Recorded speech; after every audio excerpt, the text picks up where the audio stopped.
Hi, everyone, and welcome to episode 337 of the Tick Bootcamp podcast. The title of today's interview is Living in My Purpose, an interview with Tanya Miller. My name's Tiara Smith. And I'm Richard Johannesson. And today we're going to talk with Tanya about how her Lyme journey helped her discover her purpose and advocacy for chronic illnesses, how she became an advocate for herself, medically speaking, and how she became resourceful in creating an apparel line that stemmed off of her experience with Lyme disease. Without further ado, we're really excited to introduce to you Tanya J. Miller. Awesome. Well, hi, Tanya. Thank you so much for joining us. It's a pleasure to have you. Hi, Tiara. Happy to be here. I'm excited. I really am. So looking forward to the combo. Definitely. We're definitely excited to hear from you and for you to be here on the podcast. And so first and foremost, welcome. And second, we would love to hear more about you, right? So tell us, where do you reside? Let's start there. Absolutely. So my husband and I are back home in Texas. We're in suburbs of Dallas, but basically, if you say the Dallas-Fort Worth Metroplex, you catch all of the cities in around that part. But we came back from Virginia a little while ago, but I guess if you want to do some deep history, I am one of 8 children with my dad, and then I am second of 4 with just my mom and my dad. I have tons of nieces and nephews. I can't count them. I don't remember their names, and that was before Lyme. I'm not their names. I don't remember their birthdays and stuff. That was before Lyme. But my family, especially my mom's side, we're very family oriented, close knit, and a lot of people are surprised by that because there's like a lot of us, like a couple of hundred at every family get together, and then you throw in a family reunion, it's even more than that. But I brought that up to say my family is why I'm here. And so I'll let you throw me another question or ask me some more about them or wherever we want. I want to make sure I'm bobbing and weaving in the right way that we want to go today. Yeah, I like that, bobbing and weaving. I think it's great that you're very, very close to your family, especially with a bigger family at that. And I know kind of with the Lyme journey, right? Like having that familial support is absolutely everything. X. If it wasn't for them, just a lot of them just stepping up and, doing things, caring, praying, sending. The older people, they're like, baby, I sent you $5 on that Cash App. Is that all right? I hope the $5. Look, whatever you send me, Amy, I'm good with. So yes, family has definitely been great in this journey. I call it my Lyme journey, God glory story is what I call it. I love that. You know what? I haven't necessarily heard too many people name their journey. So I think that that's amazing. Yeah, That's I have amazing. about 3 names. Lyme journey, God glory, no Lyme please. And then this year I called it hell no Lyme. That's what I called it. So I think about where I'm at in the process, and I speak about it. And so it's a journey, but I think we're equipped with, if that makes sense. Yeah, the words make all the difference, right? In terms of how we claim it, how we process it. So I commend you on coming up with multiple alternatives to cater to your feelings about it. I'd love to kind of get a little bit into your story and kind of see how did things start for you, right? I think it's always very interesting because everyone's story is so immensely different. So yeah. I'd love to hear, how did things start as far as the initial recognition of perhaps like maybe something is not right, which is probably the toughest part of the whole thing, is just trying to figure out what's going on. So could you tell me a little bit about that? Yeah. So I probably got sick the wrong time because I started feeling symptoms about October, November 2019. And I was already a person that battled chronic illness before I have endometriosis. And so at first, I thought that's what was going on. So I was like, hey, am I, you know, do I have some cysts? Do I have a fibroid or tumor or something? Like we're trying to figure that out and go down that path. But then something crazy happened, y'all. I started to fall. Like I would be walking, pip, just fall, just my legs would go out. Like I said, well, no, that can't be endometriosis because that wouldn't really make sense. And so that's when I started, probably November, December, I started going to my PCP to try and figure out who she would refer me to based upon some of the stuff that was happening. Now, like I said, that was 2019. Y'all know what hit 2020. So Yeah. it was a challenge to get to doctors because you didn't know if they were going to be open, if they were going to be loud open, vice versa. Couldn't get the appointment. Like it was, people were trying to still set up working from home that normally didn't work from home, like doctor's offices, and waiting on the city. Because if you heard anything about COVID in the pandemic during that time, Dallas, Texas was on every CNN. Clay, I can't remember his last name, but Clay somebody, he was like the main person in charge, and he didn't play. And so he had some different rules to the rest of the country. But yeah, so I started really getting symptoms where most people didn't have symptoms in the beginning, which was my lower body.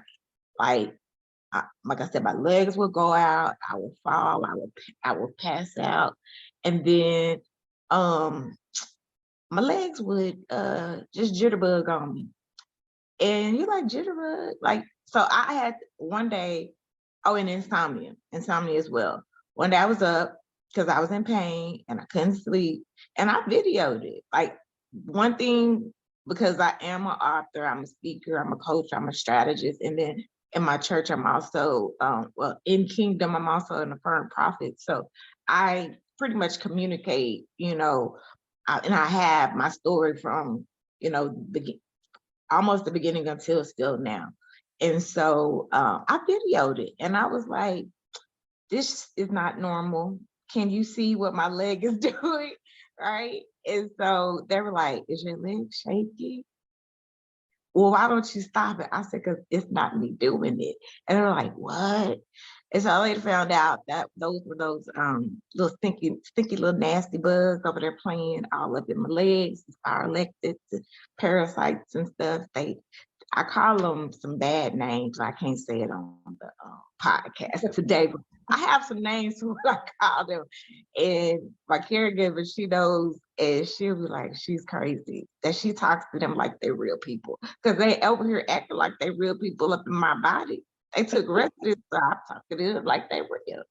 But so from about November 2019 until July 2020, I probably went to like 7 or 8 specialist doctors. I mean, they sent me to get a sleep study. They sent me to get MRIs. They sent me to get what else? Physical therapy. They sent me to, I can't remember what type of doctor it is. Memory is also real bad for me. But he wanted to put things in my bag, like the shots and stuff, because he was like, maybe that's why. He said, maybe that's why you're in pain. I'm like, if you don't know, why would you do something if you don't know? Like, it was a procedure. He was like, well, we need to try something. So I canceled that surgery appointment. And I just really stepped back. And I tell him this today, and I tell her this today, that God used them to save my life. My chiropractor said, Tanya, I bet it's Lyme. He was one of the first person that identified it, saw it, but he's a chiropractor. He's not an MD. So I couldn't get what I needed, you know, as far as medicines and, you know, stuff with insurance, like they were gonna just take what he said. And so, and the reason he knew about it is because a teenage boy had the same symptoms I had. That was one of his patients, where he was like, literally, he woke up one day, he couldn't walk. His legs weren't working. He was like, Tanya, they found out he had Lyme. He said, Tanya, I think you got Lyme. Um, it took him, but there's also my pain massage therapist.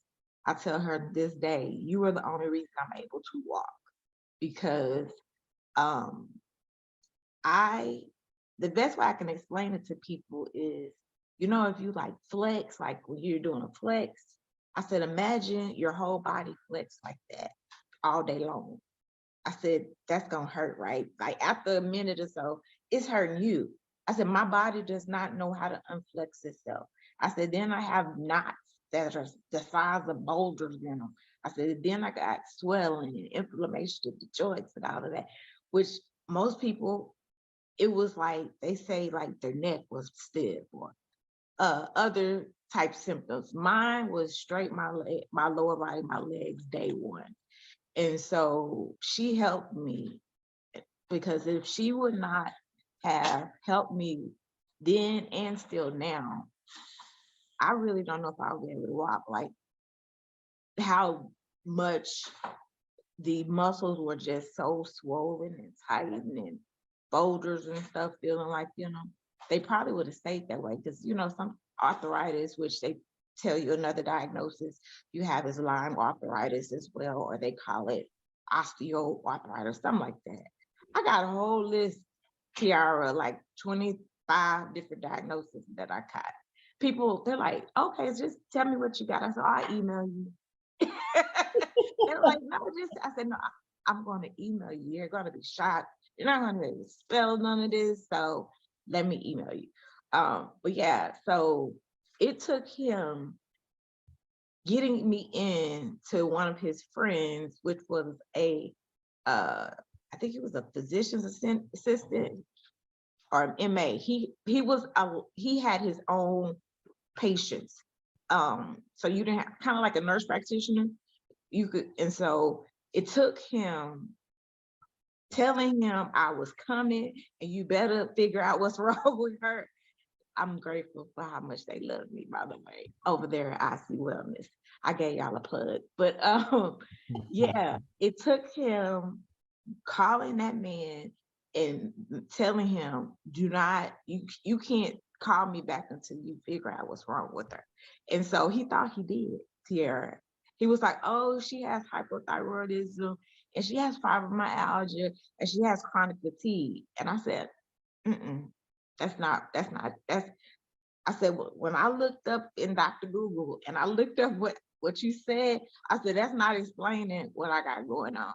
I said, that might be part of it, but that's not all of it. And he was like, well, and so it took another 2 months for me to convince him. And for once again, my doctor, my chiropractor, to convince him to test me for Lyme. In that process, and while I was waiting, we went ahead and saw a naturopath doctor. Once again, she's not an MD, so you can't really take none of that to the insurance or your job for disability. They just not.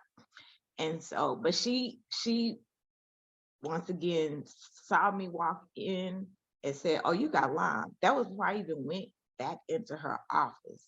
And she said, and she used I will probably get it wrong.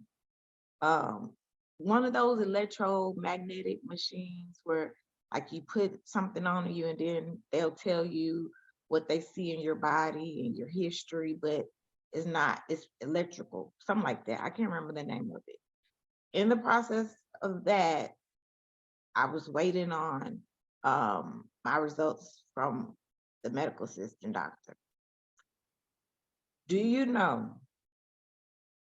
one Thursday night, Friday morning, I woke up at like 3 o'clock in the morning and I couldn't move and I couldn't talk. and I was scared because I had been in so much pain and stuff. Like, as soon as I came home, I told my husband I didn't feel good and I'm going to lay down. And so he didn't want to wake me up. So he was in the living room, watching TV and stuff. And so he wasn't in there. And so I could not talk. So finally, I think I got enough strength in me. I was like trying to touch all on the bed, and I found like 2 remotes. I chunked one. He didn't hear it. I'm not a good thrower anyway before Lyme.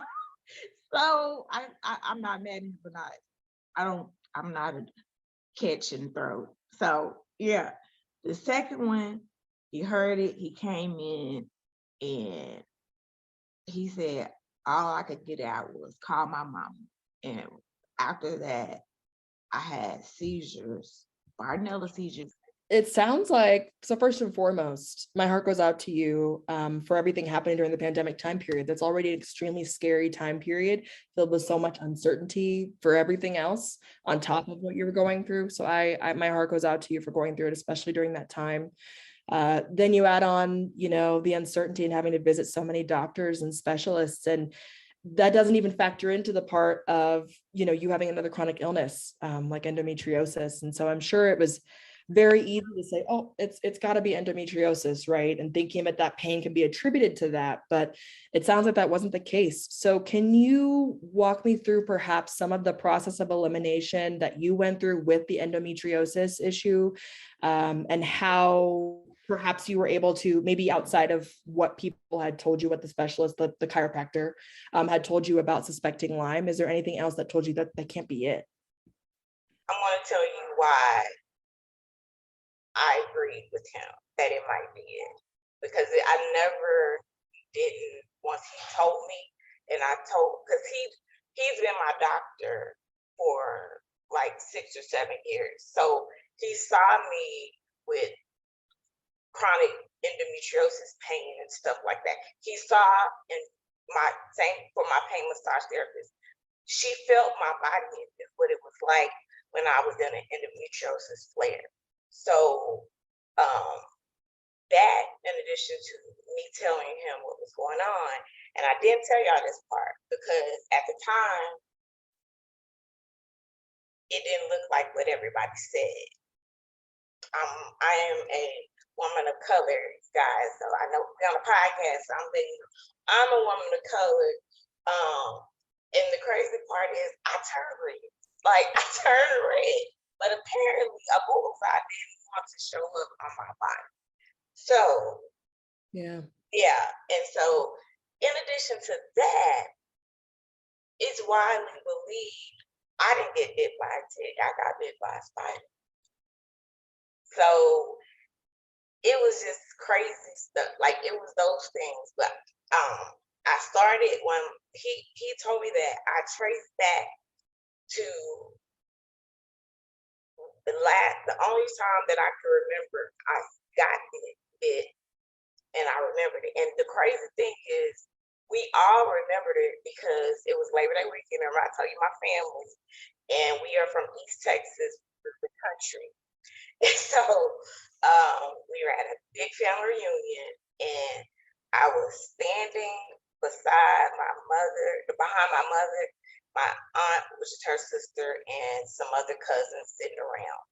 And I said, ouch, something bit me, and everybody remembers this day, everybody remembers. And they were like, well, watch it, see, blah, blah, blah. And so I'm looking, like I took a picture, you guys. So when I go to the doctors, I have evidence of the bite. Like, it's crazy. But it didn't look like a bullseye. It was red. It looked funky. Like, it looked weird. But I always would react crazy to mosquitoes and stuff like that. Like, I'm allergic to bees. I'm allergic to like wasps. So I always would react differently. But it didn't look anything like what's in the books, what's on the internet.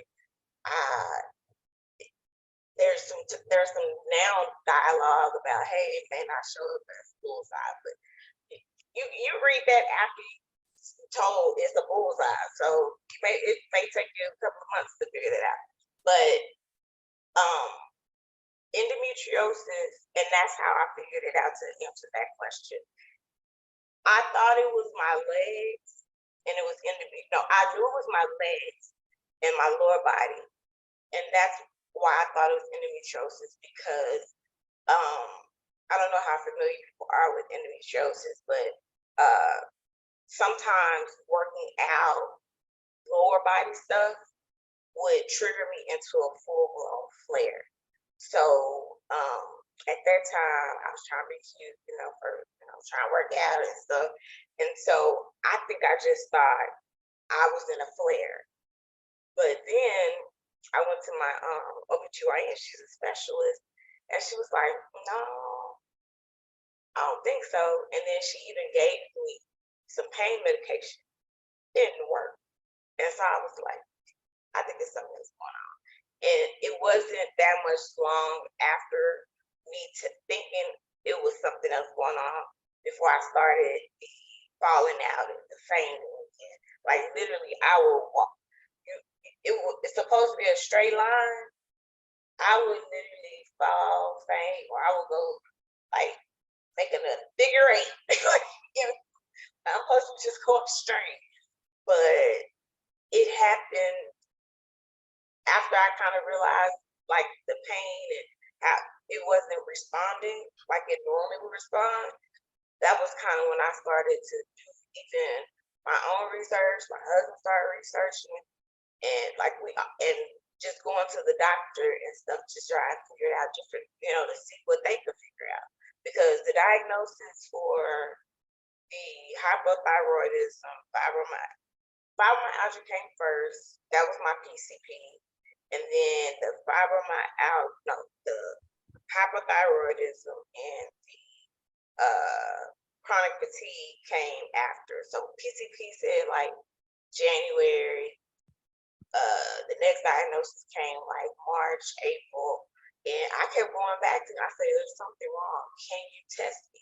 And so I had to beg him to test me. And then my doctor had to beg him to test me. And so the part I was going to tell y'all about the whole 911 scare, my mom flying. My mom made it to my house. She said like 15 minutes, and she stayed like 45 minutes. I said, oh my God. But she held me down still to this day. But by the time we got home, my doctor was calling me, and he was like, Tanya, I'm so sorry. That's all he kept saying. I'm so sorry. I'm so sorry. I'm sorry. I did not believe you. He was like, oh my God, you have Lyme disease. And I was like, it's okay. I was like, we gonna figure out what to do, And so the sad part next is he thought that there would be doctors here in Texas that would be able to help, especially in Dallas Fort Worth. Well, there were two that were Gilead's doctors. They had just retired. One of them, he was retiring literally at the time I was getting sick, and he wasn't taking any more patients. The other doctor didn't. He had retired like maybe the year prior. So there were two just great Gilead's approved doctors, but they were retired. And so we were on the hunt. And So, Tanya, let me ask you to pause there for a second before you go further on your search for a doctor to assist you with your diagnosis and treatment. I'd like to go back and talk a little bit more about first your endodiagnosis and what was happening around there. And I want to talk to you a little bit more about ticks and spiders and the various bites that you may have suffered during the course of your life prior to becoming chronically ill and diagnosed with Lyme disease. So let's focus first on the endometriosis issue. One of the things that Matt and I have had to deal with as men interviewing women in many cases about women's health issues related to Lyme disease is that we've had to discuss endometriosis on a regular basis. And we've actually also done polls on our Instagram, and we've posted on Instagram about this particular topic and reposted on the topic as well. And if you ever want to see our Instagram light up, you should see when we talk about endometriosis, right? Because it really is it is a hot topic. And there are many, many women that we've interviewed and many women that we've interacted with on this podcast that believe that endometriosis is either caused or triggered by Lyme disease. So my question to you is, what is your reaction to the feeling that some women in this community have that endo is either caused or triggered by endometriosis? And is it possible that your Lyme disease journey actually started long before you were currently thinking about it, and perhaps that it happened before you began your endometriosis journey?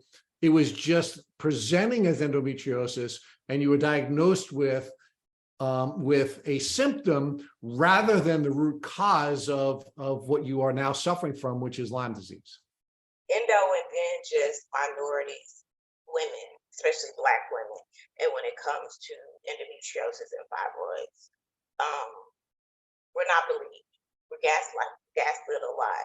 But luckily, in that regard, I've had amazing doctors. So I'm of the few that actually were diagnosed based upon them seeing it in my body, rather than just based upon symptoms. But I've been diagnosed with endo since I was like 18. It's a family, unfortunately, it runs in my family. That, along with fibroids and infertility, as well, I also have infertility. So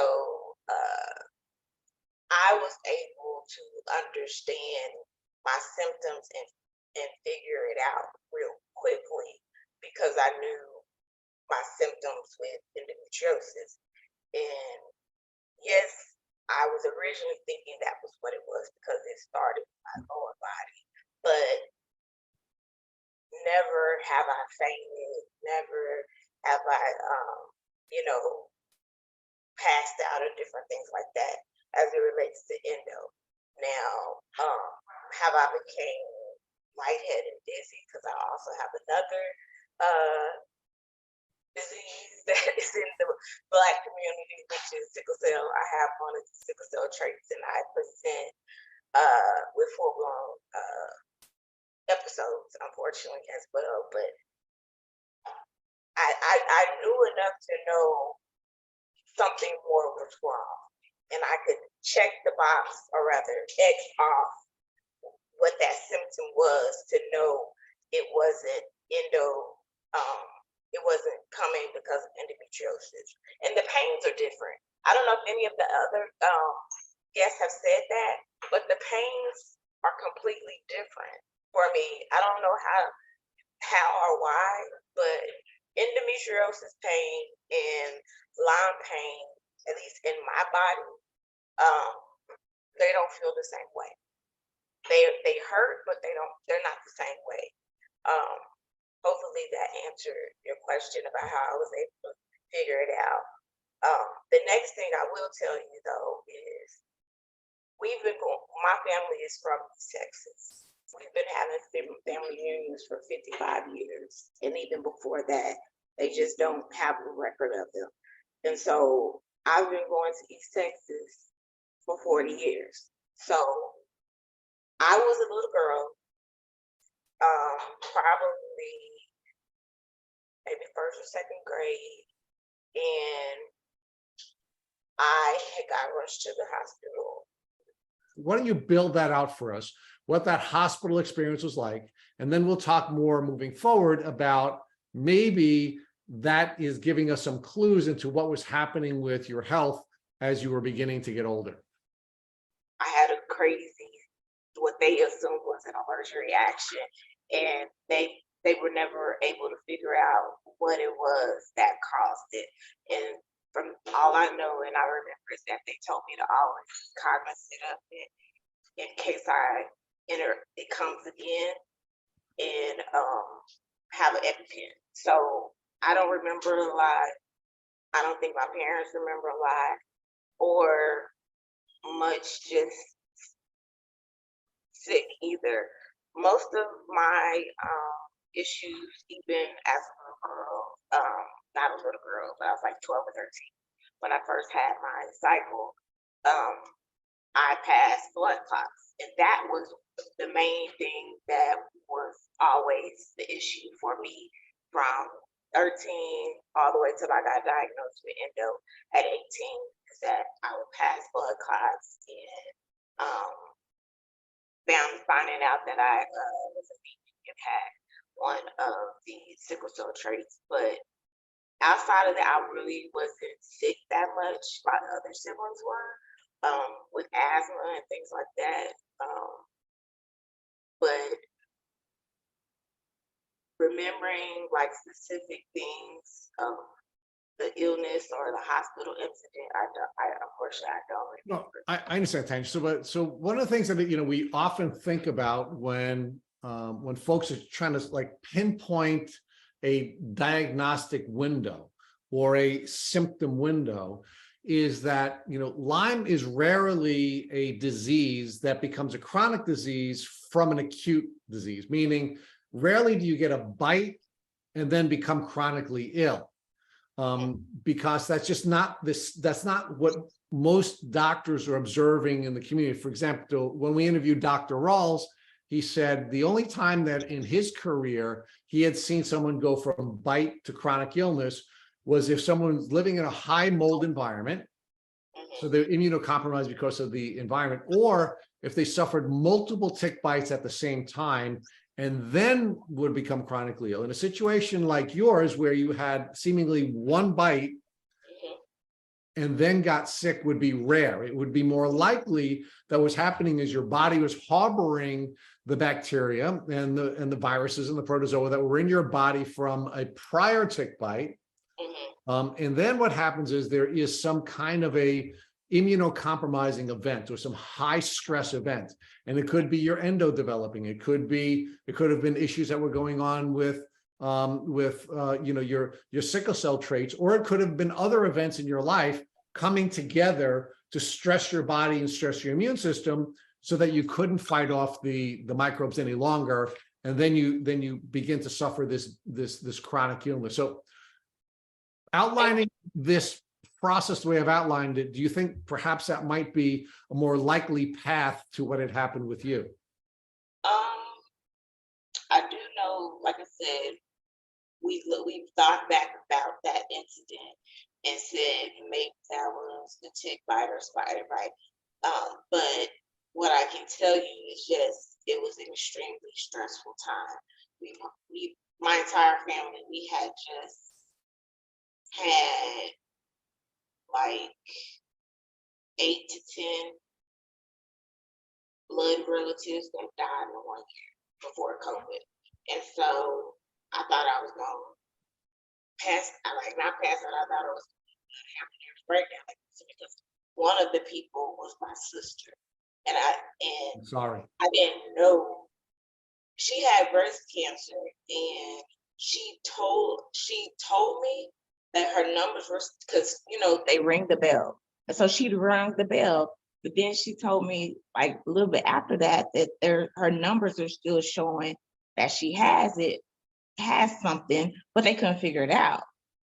And so it's not that I didn't think anything of it, but I'm like, okay, well, they working on it, but looking back, I think she knew the last 6 months because she started doing specific things with me.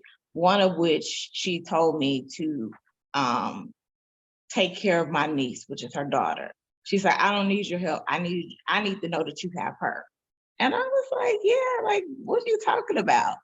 And, she had me doing other things as far as her business. And I was like, why are you trying to do all of this at one time? Like, you finna go. She didn't answer me. But I still wasn't thinking then at that time that was what was going on. And we'd had conversations about death and, being there and how, because the year prior, my mom's sister had passed away from cancer, lung. We knew 1 week, and 1 week. And I told her, it took everything out of me to be there because I never experienced my mother lose it like she did. And so and she said the same thing about her adoptive mother as well. So I think she didn't want me there, any of us there, because she didn't want us to see her go and be in the pain. Because she actually told everybody to leave. And so I'm still thinking, even as the day she died, they called me, told me, hey, she said come tomorrow. She told them to go home. And between shift change, y'all, she died.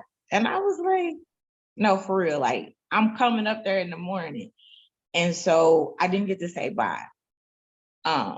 Then 2020, February, my granny passed. But that time I said, I don't care what time it is, I'm staying.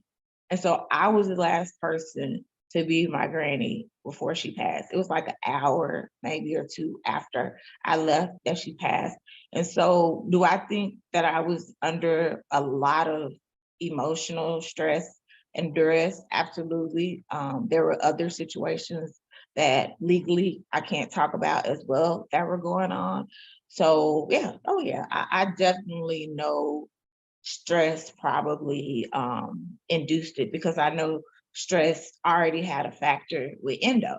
Like that was one of the things I had to manage with endo is my stress level. And so it just wasn't working. My managing of it. Yeah. No, and I who went to couldn't? do the work. I went to do the work though, even before I knew it was Lyme. I went to do the work. I checked myself into outpatient because there wasn't any inpatient therapy, and I was in therapy for a good minute. Like, yeah. So I'm still in therapy, but just with my therapist. But I knew I needed to walk through the process of getting to healing and restoration clinically with that Christian side of things as well. So I did do that on my own. And that was even before I had got that Lyme diagnosis. So let me talk to you a little bit more about Lyme disease before Tiara takes you through the rest of the journey that we paused at with you locating your doctors and your treatment plan. I'd like to know what you knew about Lyme and ticks and tick diseases prior to that chiropractor telling you, hey, Tanya, you may have Lyme disease. So remember I told you we lived on the East Coast. So that's what many other doctors kept telling me. Oh no, you probably got it there. I didn't. I know I didn't because I was fine. We lived in Virginia. We loved going hiking. We still do, but we were always cognizant because my mother-in-law and my father-in-law are retired military. So they were knowledgeable about ticks and Lyme and all of that. And to, wear layers, wear long sleeves. My mother was like, she's like, cover your hair and your head and then check and stuff when y'all get back, So from living in Virginia and my in-laws, I learned more about Lyme and ticks and different things like that to know what to look for.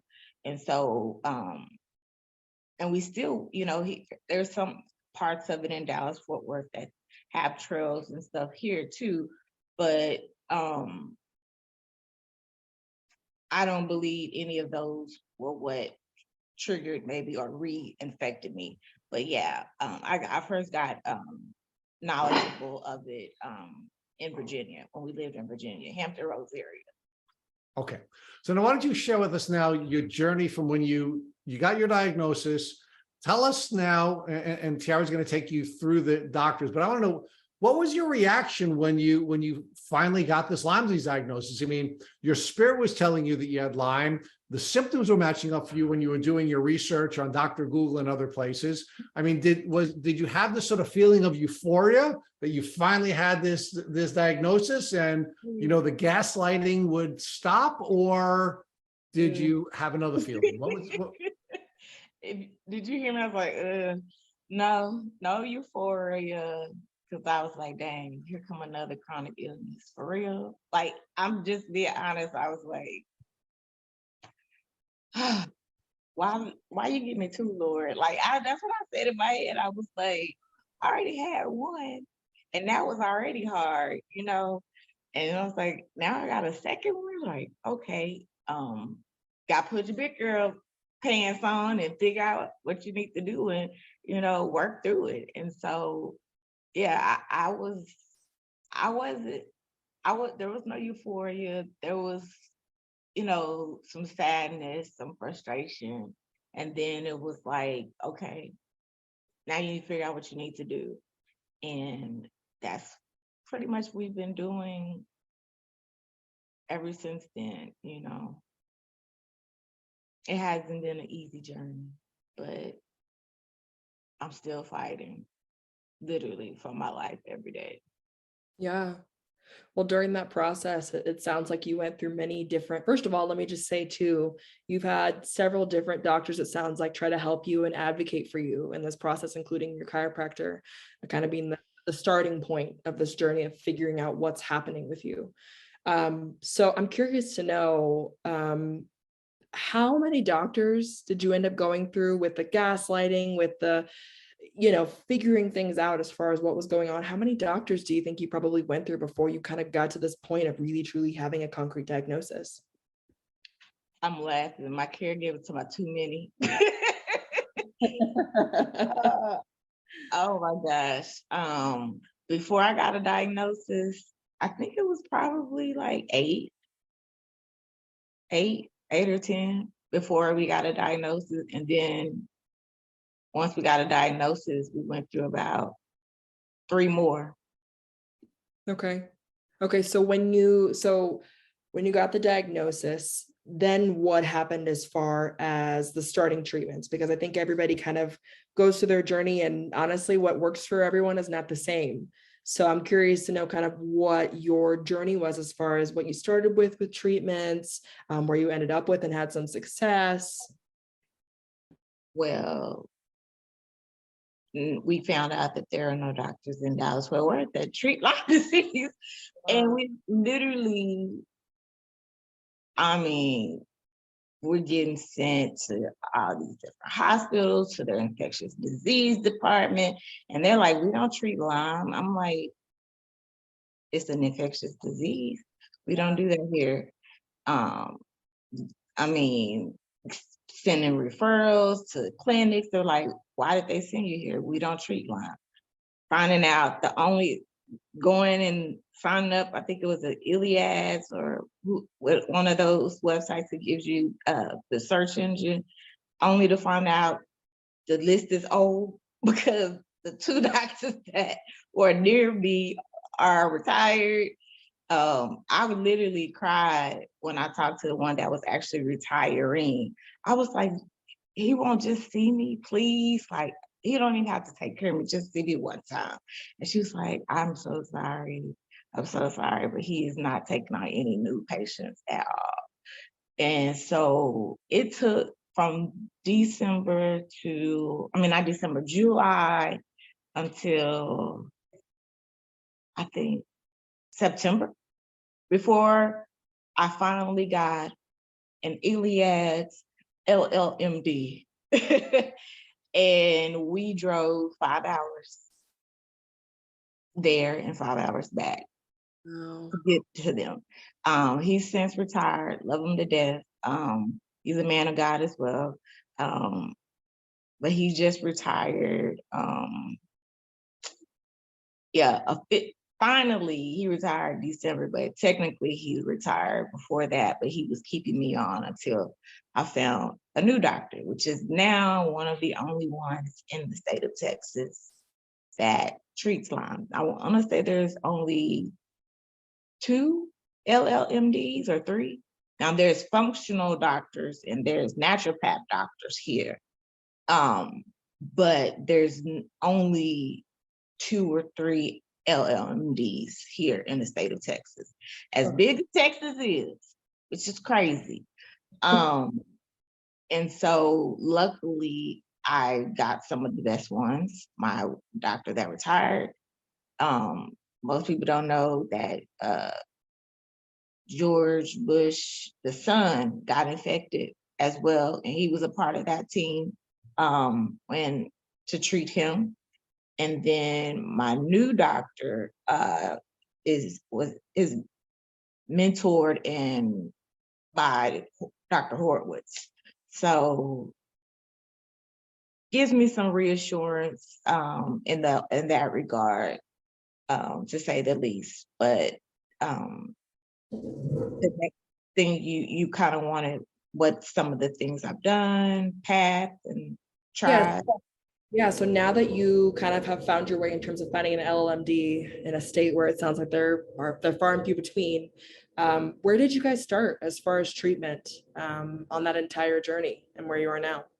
So I'm going to use dang, they both got the same initials. I'm gonna use Louisiana. Okay, so Louisiana, we started with what is it? Rifapin, clarithromycin, is that one of those? Azithromycin, and then I had an IV one. I don't remember what the first one was, but the second one was vancomycin. And then we were also from I think Horowitz and Rawls, his protocol. We went to our health store and got many of the supplements that are a part of Rawls protocol. And so we were doing both. And we pretty much still, even under my Texas doctor now, we're doing kind of this approach we were doing on our own. That's pretty much what we're doing now. But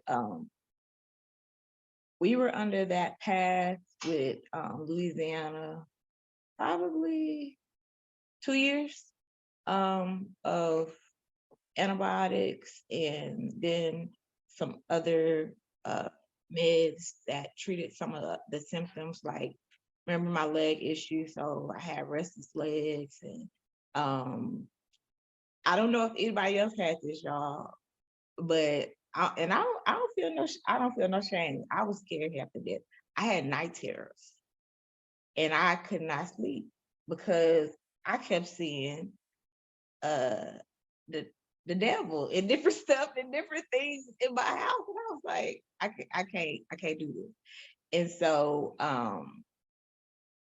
we changed up some meds, and then he added some because he was like, some people do have night terrors from it, and so you're one of them.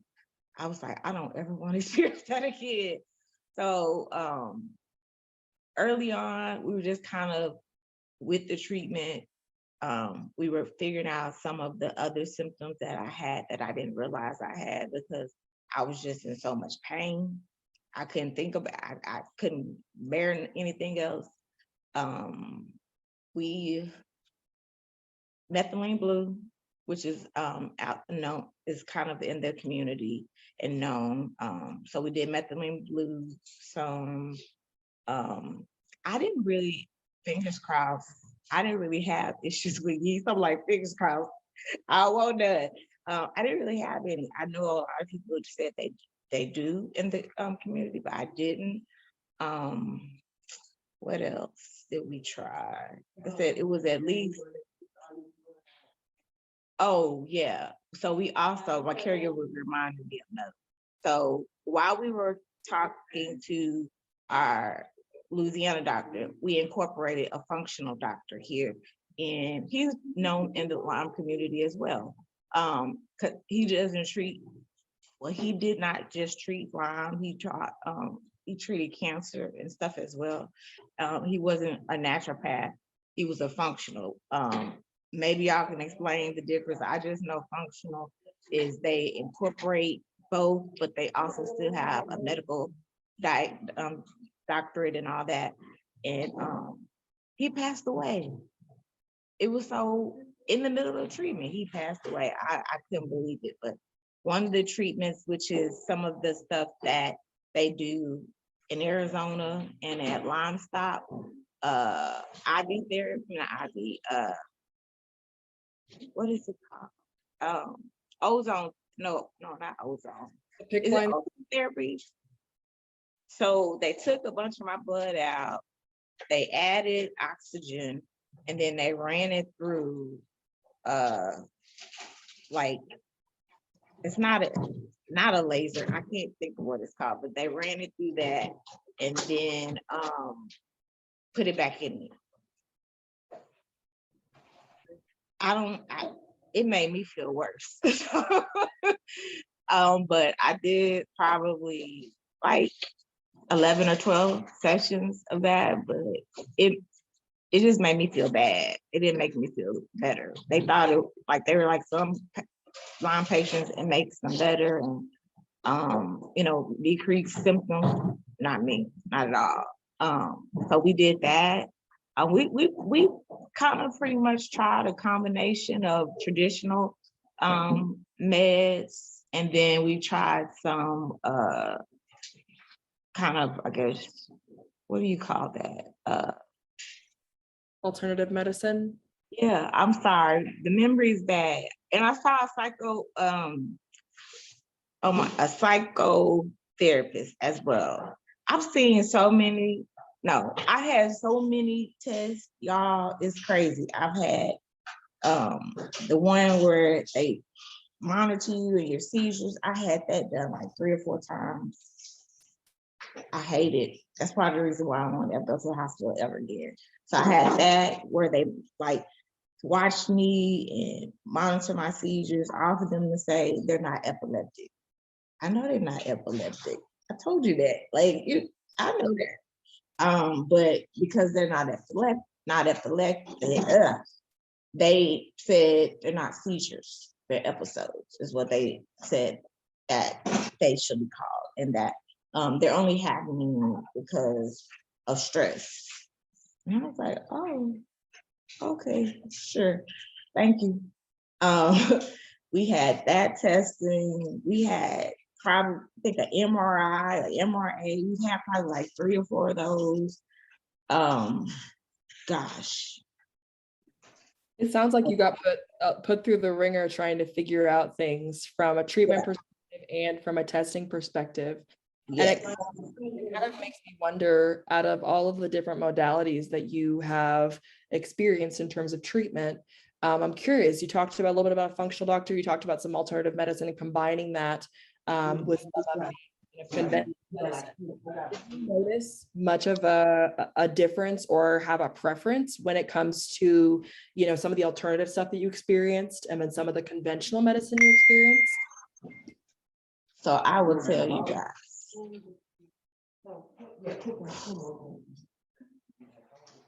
I don't necessarily feel that I got results with some of the alternative treatments.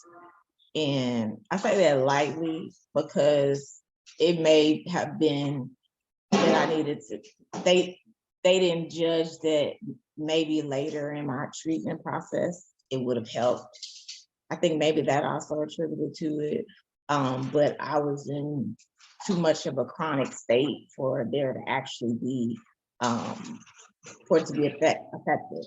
So I do feel that way because, like I said, when I did the ozone therapy, they were like, oh, you should be in less pain, and literally, I felt like somebody ran me over for like the next day, but I think it's because of the sickle cell trait. You took all my blood out.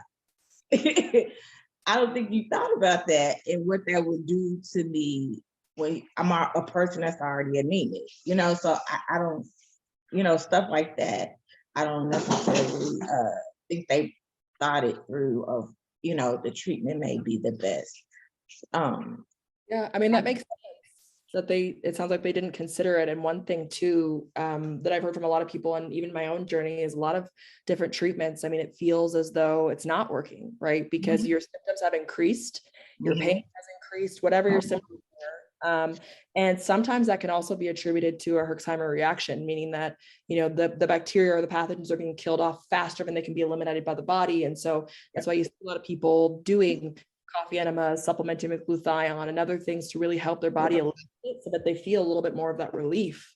So it's hard to figure out what's actually working when you feel worse, because it could very well be working. It's just, it doesn't feel like it, Yes. And I will say the only reason why I said that about that is because, to your point, I have had that where it is, I know it's working because they say, they often tell us in the community it's going to get worse before it gets better, the symptoms. And so I've had it, but that feeling literally just felt like I was having a sickle cell episode. That's how it felt. So that was why I don't think it was really helpful in that regard. But some of the other things, acupuncture, I actually did acupuncture before because of endometriosis. So I was familiar with it. I only stopped. She had, and I believe she had great success, but I don't like I said, I just don't know if it was the right time in my journey to take it, because I had it before and it worked very well. We also recently did, we were doing colon therapy. Is that what it's called? Colon therapy. We were doing that. Still put pain massage therapy, which she incorporates the lymphatic, drainage, foot detoxes.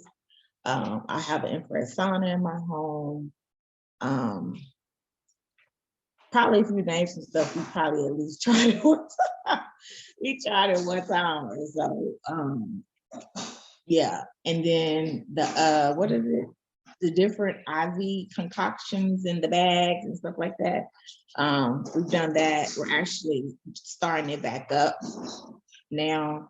So like the glutathione, we just started that like a couple of weeks ago. Hydration kits, we just started that.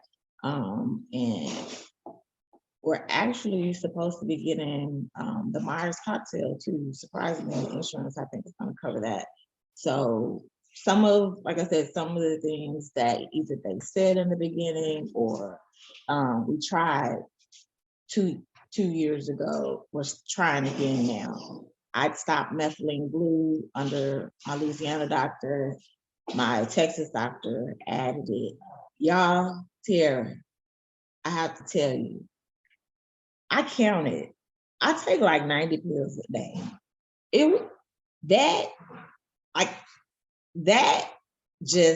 It took me, it took so much in me to convince myself that I could do it, because I was already taking a lot already. And to see how many, it's his protocol and treatment plan is so scary. It's scary. Not that I'm scared of the work. It's just like, oh my God, can I do this? I had to hype myself up for like a week I delayed it. I say, let's wait a week. I'm telling caregiver, let's wait a week. I'm not ready yet. This is a lot. And so I don't know how to do it. By the grace of God, but I get through it because everybody in my family has said to her, I would just have to die. I said, you just gonna die? Like you gonna give up? God, they call you out, but they're like, I can't do that. Cause I still get IV meds and stuff like that. They're like, I couldn't do that to myself. I couldn't take out the medicine. I'm just gonna tell God, take me home. Well, let me ask you then, this journey is there's so many twists and turns. You find out so much about yourself, about your own strength and tenacity. So what is it that keeps you going, especially when you have all those other people in your family saying, girl, I don't know if I can do this. What keeps you going?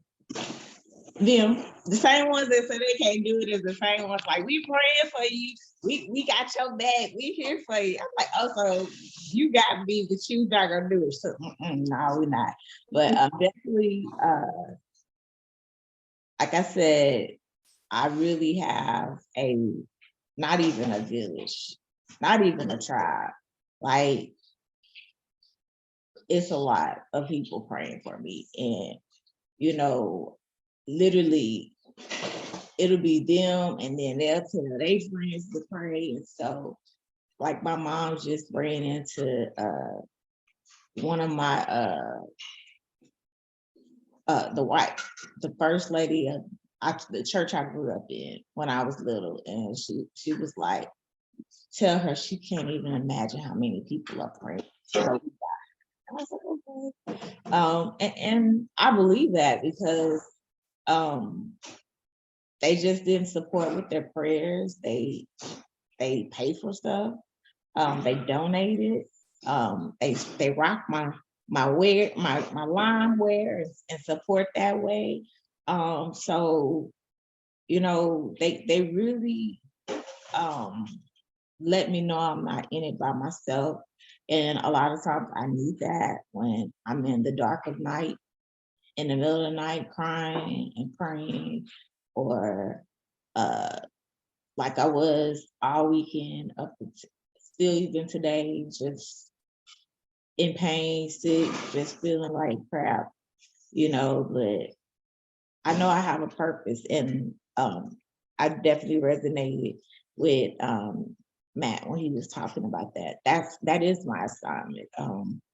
That I tell people, my assignment is to help you to see that you're able to figure out how to fit it all together, the puzzle pieces of life. My assignment is to show you and help you how to do life and leadership unapologetically on purpose. And so why not me?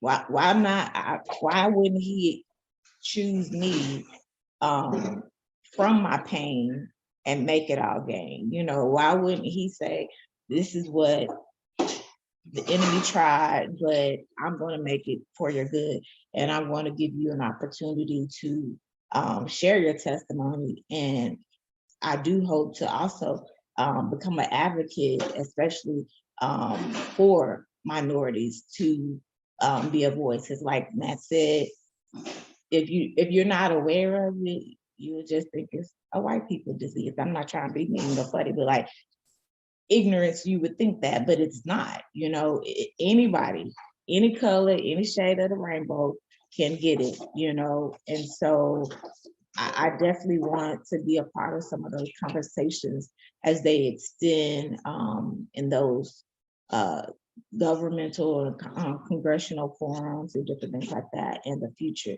to have a voice where I stand up for my people as well. But it's my assignment. Let me say to you as a fellow woman of color, I appreciate your response. And I'm not making this about me, but I want to say the journey to figuring out the purpose of why this all happened to you is so hard. And I've gone through the exact same thing. I've had the nights of crying. I've had the nights of like, why me? And I had the exact same realization of, I'm doing this and I'm going through this so that I can advocate for other people who don't have the voice. I'm doing this so that the knowledge that I've equipped myself with, I can provide to other people. And also, like you mentioned, being a person of color, you truly do not see as many people going through the same thing. Either that, or maybe perhaps they just haven't been given the right platform, right? Be a woman and or the right diagnosis. Yeah, that's the thing. And so I appreciate your response so much because I myself had to go through that. I can't even tell you how many times I've gone over it. I mean, even in my episode, I was crying, right? It's the hardest thing to conceptualize why this was put on in your particular path. And to this day, I mean, I even had a couple of nights before just crying because it's like, this is rough, but you are the beacon of hope for many people like us, right? But everybody as well, who don't have the ability to have the voice to advocate for themselves when it comes to medical representation. You are a huge voice, and I really hope that you know that. I just had to make sure that I said that to you. I wanted to ask, you know, being that you are that person who wants to advocate, what does that look like for you in the future as far as advocacy for Lyme, for chronic illness? What does that look like? I don't know. When I say I don't know even how to get there, but I do know that I'm doing things now. One of which is I on my platform, and then just period, I communicate things and give guidance when you're going outside, or like if you're going to be in any type. I said it's not just a tree, it's any little tall grass. I say, you know, it's a field everywhere in Texas. They take pictures when the wildflowers grow in Texas because of Lady Bird Johnson. I be like, if y'all take one more picture in the weeds, y'all gonna be they got something. Y'all be taking no pictures. But I'm serious, because that little bit of wild flowers and grass that's grown up, because they don't cut it when it's against the law. So when the wildflowers grow, that Lady Bird Johnson, she seeded throughout Texas, they're not allowed to cut that grass. And so however high the wildflowers grow, that's how high the grass grows. And you see people on the side of the road, the freeway, stopping to go walk in a field. And I'm like, don't do that. Please, no. Please stop. Please stop. Please. I'll give y'all background. And, you know, just do something different. Communicate, you know, just about what to do. You know, if you're going to go out hiking, especially to, like, there's a real popular one we're about, you know, tell them what to wear as far as long sleeves. Ladies, cover your hair up, especially as Black ladies. We got a lot that we're working with at it.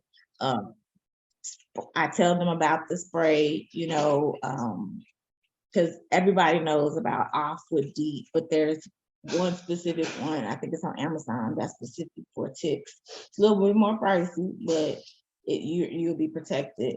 So I do a lot of that communication, and I also just do a lot of symptoms, you know, because a lot of people, they sometimes just want to know, what is my life like, or what is it, or what should they look at, because like I said, I truly believe that is probably there is probably more minorities that have it, but because we get gaslit more, we don't have the necessary insurance to where we are able to go advocate and fight for ourselves. We're only Medicare, Medicaid, and there's one doctor, and they're trying to see 20 people in 5 minutes, you know, so they're not really listening to you, you know. So I do believe, yeah, that there's more minorities that probably have it.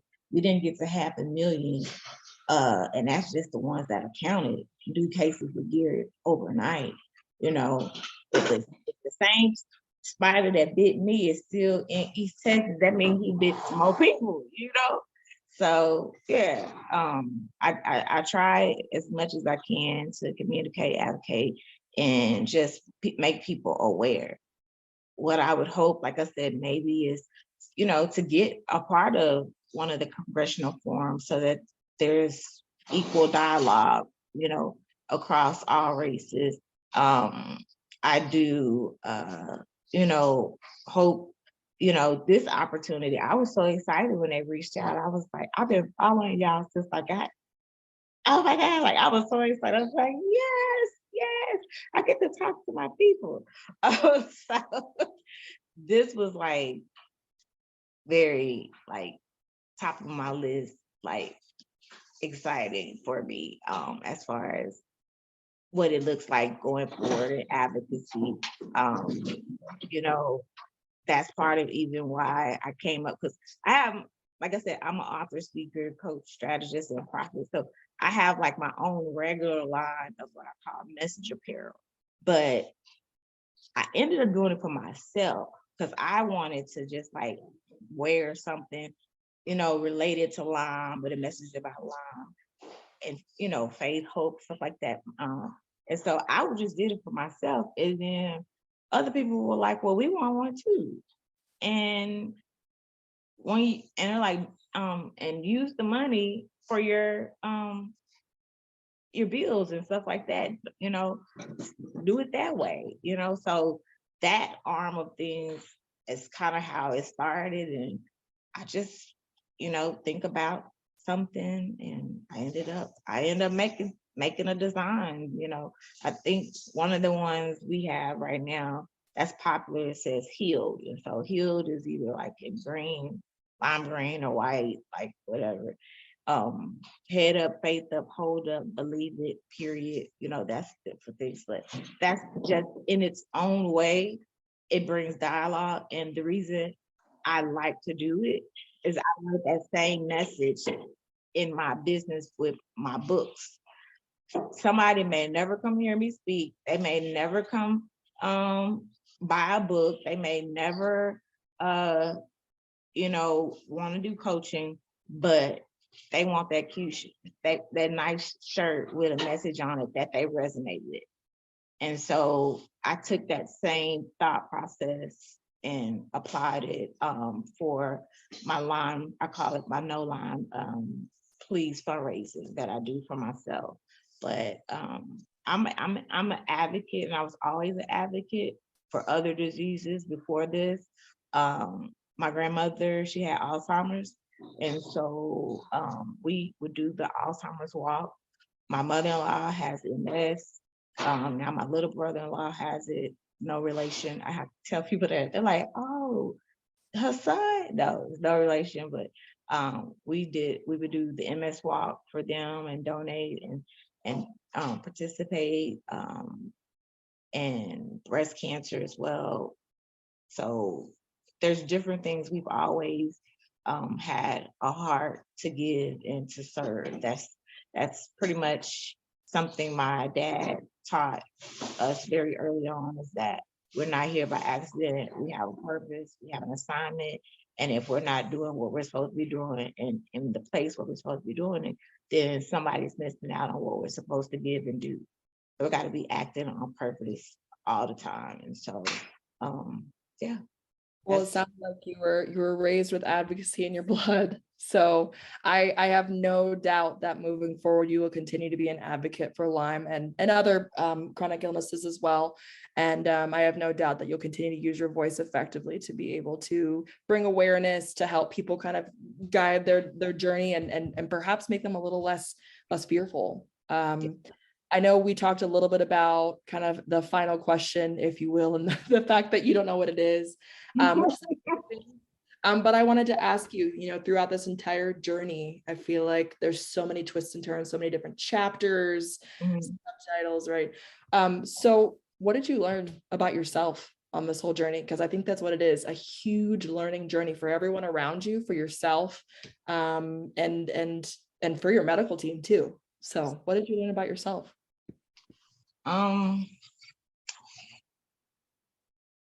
That God still wants to use you no matter what state you're in.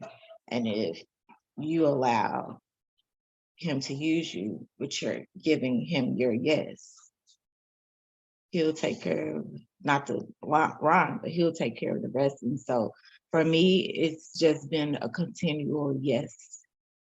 Yes to your will, yes to your way. Yes, I don't understand what's going on. Yes, I'm crying and I'm in pain. But yes, I'm gonna get up here and speak or pray, and you're not even gonna realize I'm sick, because God's hand will be on me during that time, and then the grace will leave, and then I go back home and get my chair. But yeah, I'll continue to give him yes, and whatever state that I'm in. And somebody was like, it's not yeah, it's not that big deal. No, it really is a big deal when you don't know if you're going to live, when you feel like you're dying, when you want to die. Like you have some real conversations with yourself, with other people, because boo, you might have to get put on suicide watch. They might have to watch you all night, make sure you don't do nothing to yourself. It happens, and in our community, the Lyme community, it happens. Many people kill themselves. Suicide is a real thing because they don't feel like there's help, and then they're told there's no cure. There's only remission, and who knows how long remission will last and how much it costs you to get to remission. And so hopefully it lasts, but if it don't, what you gonna do that you broke? Like you know, and you learn all these things in this fight. But if you still wake up every day and say yes, you are doing your part. You are doing the part that, as human beings, as self, that you're supposed to do. Give them your yes, and crying, sad, bloody, angry, bruised up. Because I get, that's why I was like, why I don't got a bullseye? Because I bruise up very easily. That's what I was hoping to y'all for real. I'm not lying. I'm still to this day don't understand. I bruise up all the time. But anyways, but yeah, just yes. I've just realized that that's all I know to do, because it's not meant for me to give up in this. It's not meant for me to not fight. There's nothing in me that will stand by and let me give up on myself and give up on God. So I owe it, not to people. I owe it to me. I owe it to my future. I owe it to my promise, the promise that is over my life, things that I want to see and do and experience. Like, I can't give up yet. Well, Tanya, I can't thank you enough for saying yes, not only to supporting the community and saying yes to so many of the things you're saying yes to as an advocate, but saying yes to us and to blessing us with your beautiful story and blessing our community with sharing all that you did share with us. And I also have to thank Tiara for saying yes to agreeing to co-host with me again, because she was brilliant as always. So I want to thank the two of you very much. And Tanya, I have one more request from you. Could you just share with our listeners before we wind down where they could contact you and where they could locate your apparel, because your apparel is just unbelievably well done. And I think there are a lot of people who would love to gain inspiration from wearing your apparel if you were to share where folks could locate that apparel. Absolutely. So on social media, you guys can find me under Talking with Tanya, Tanya. My website, TanyaJMiller.com. You will have all the links, but the direct link to the No Lyme Please message apparel is bit.ly no Lyme and bit.ly no Lyme please. But if you just go to my website, TanyaJMiller.com, the store link is on there too as well, and you can see everything that's out there. And yeah, let's all claim our healing, show and believe that we're healed, and keep our faith and our hope up. So thank you for that opportunity. And thank you, and I thank the double T's, Tanya and Tiara, for blessing our listeners with this great podcast. Thank you very much. Absolutely. Thank you, guys. Thank you for listening to our Tick Bootcamp interview with our guest, Tanya Miller. To our listeners, we have a call to action. First, if you'd like to learn more about Tanya Miller, visit her Instagram at Talking with Tanya. Second, if you've enjoyed this episode of our Tick Bootcamp podcast, please share it with your friends on social media. Third, Tick Bootcamp has created a tick bite blueprint that has been inspired by the information that has been shared with us by past podcast guests. We encourage you to visit our website at tickbootcamp.com/bite to view the blueprint. Fourth, don't forget to subscribe to this podcast on Apple Podcasts, Google Podcasts, or Spotify to get your automatic episode updates of our Tick Bootcamp podcast. Please take a minute to leave us an honest review on your podcast platform of choice. And finally, if you'd like to search our podcast library of almost 350 episodes, subscribe to our email list, or share feedback, please visit our website at tickbootcamp.com. Thank you as always for listening.